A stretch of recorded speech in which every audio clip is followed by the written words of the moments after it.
to feel like your Halloween candy was laced with LSD. Grinch is gonna get ya. The Grinch is an iconic Dr. Seuss character who hates Christmas merriment to the point of committing burglary, but he actually loves Halloween. He kind of is Halloween. So there's an animated special from 1977 called Halloween is Grinch Night.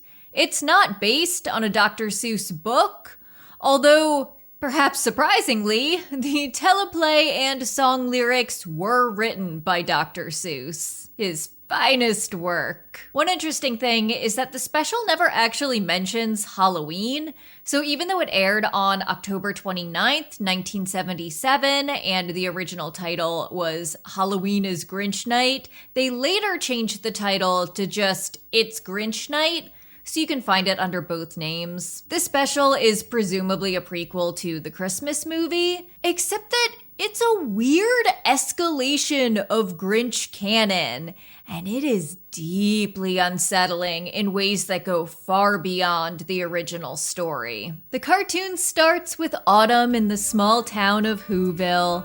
It's very picturesque. You can practically hear the Gilmore Girls theme song playing. I mean, you literally can because I'm adding the audio. But the Who's smell a sour sweet wind, and this seems to enact a panic. They all run inside and bolt their doors. Where was this sense of urgency around Christmas? I guess the Grinch had never stolen Christmas before, so they didn't know that was a thing that might happen.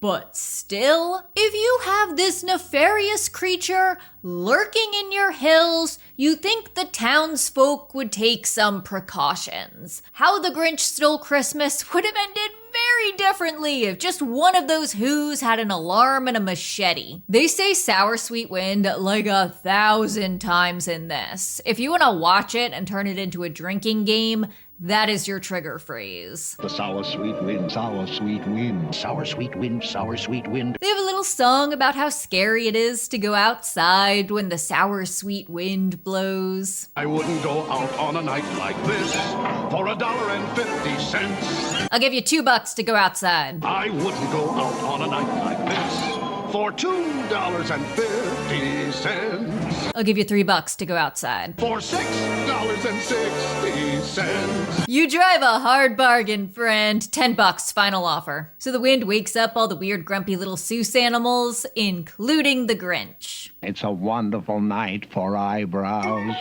What? It's a wonderful night for eyebrows. He really wants us to know that it is a wonderful night for eyebrows.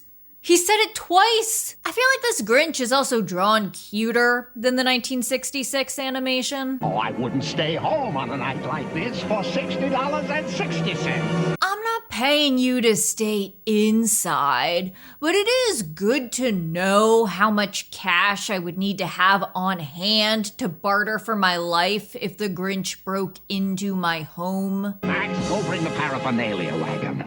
This is giving me a new name for my car. Hop on down in the paraphernalia wagon and go to the grocery store. Roll up to Target in my paraphernalia wagon. I cannot figure out what the Grinch's deal is here. Like, he gets a song about dancing at a ball. I'm gonna be the guest of honor, an exclusive Grinch Night ball. He doesn't sing in the original. Like, the You're a Mean One, Mr. Grinch is sung by the narrator about him. So Halloween Grinch is much more whimsical than Christmas Grinch. When I enter front and center, an exclusive Grinch Night ball. His thoughts in the Christmas story were very concrete. He had a specific list of complaints about the Who's celebrating Christmas in Whoville, specifically noise complaints, which I think are very valid. He had a clear plan to dress as Santa and steal Christmas. He had a redemption arc. It was all very straightforward. This Grinch is much more abstract. I have no idea what he intends to do when he gets to town. It could be anything from playing spooky little tricks to kidnapping the Who's and putting them in saw traps. Max the dog is also here, and he gets a telepathic song. What am I doing Why am I the slave of this grinchy old crock? And it is the most depressing thing I have ever heard in a Dr. Seuss cartoon. I wish I could turn back the clock and have the fine future I had once before. And it's also the song I'm gonna play every morning when I get ready for work. The Grinch goes out of his way to trample a dying flower. He hunts an endangered species. I've been streamlining this, but we continually keep cutting back to this one Who family and their annoying grandson, Euchariah. I gotta go to the euphemism. The euphemism? No one goes to the euphemism on a night like this. But I gotta. The euphemism? I mean the bathroom? Is the euphemism a euphemism for the bathroom? And he's going outside, so what is it, like an outhouse? Do they not have indoor plumbing? Like, what is he doing? It's Grinch night. Some people aren't meant to survive horror movies. By the way, this cartoon won an Emmy. I wouldn't go out on a night like this for $66,600,000 and an extra 66 cents. And me without my checkbook. Not only is that too high of a sum, but it's got 666 in it. The mark of the beast. Is the beast from the Book of Revelations the Grinch? The sour sweet wind seems to be out of control, just knocking down trees and blowing away Euchariah. But like, the Grinch doesn't control the wind. He defoliates, depreciates, deflating all the things he hates. The songs are a lot. I kind of like them, but I also feel unsettled in a way that I can't describe.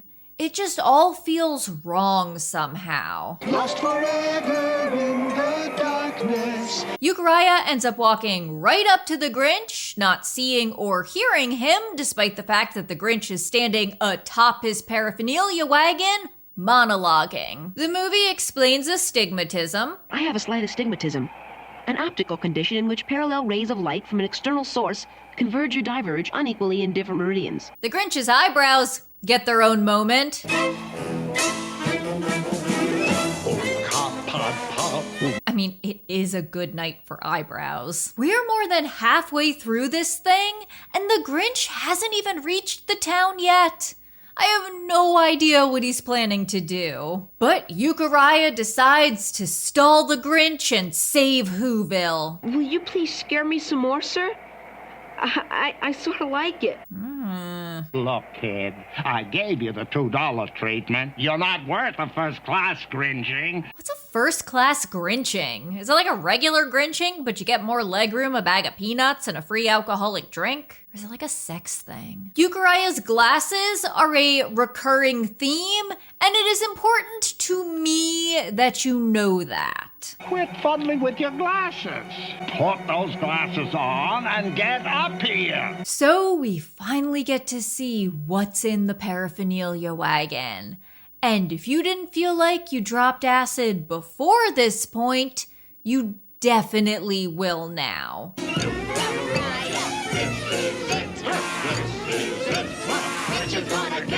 I don't like this anymore. I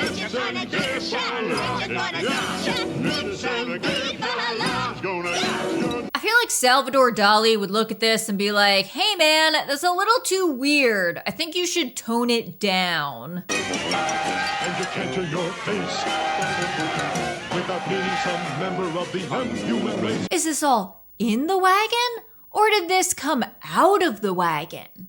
What kind of Halloween Jumanji hell is the Grinch just carting around in there? It is a rapid montage of horrifying and surreal visuals over some stressful and intense music. It's like a nightmare that just kind of keeps jumping around without making any sense.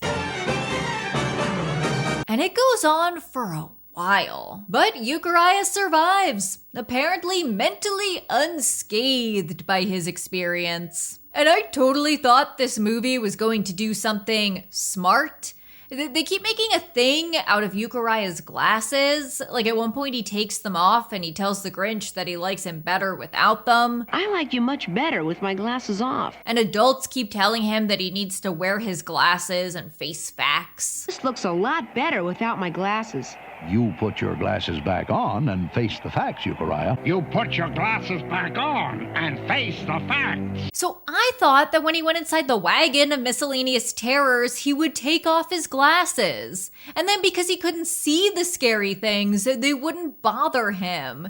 It would be sort of a thematic resonance. Your weakness is your strength type of thing. But no, they don't do that. I'm just looking for meaning and consistency amongst chaotic random gibberish.